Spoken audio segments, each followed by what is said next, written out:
You ask Tiger to solve.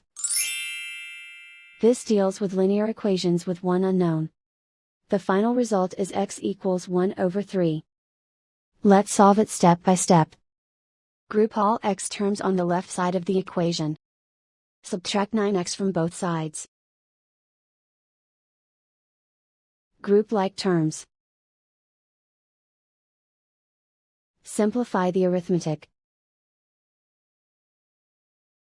Group like terms. Simplify the arithmetic. Group all constants on the right side of the equation.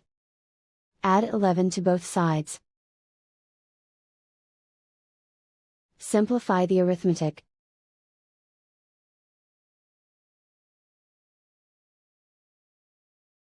Isolate the x. Divide both sides by -6. Cancel out the negatives. Simplify the fraction. Cancel out the negatives. Find the greatest common factor of the numerator and denominator. Factor out and cancel the greatest common factor.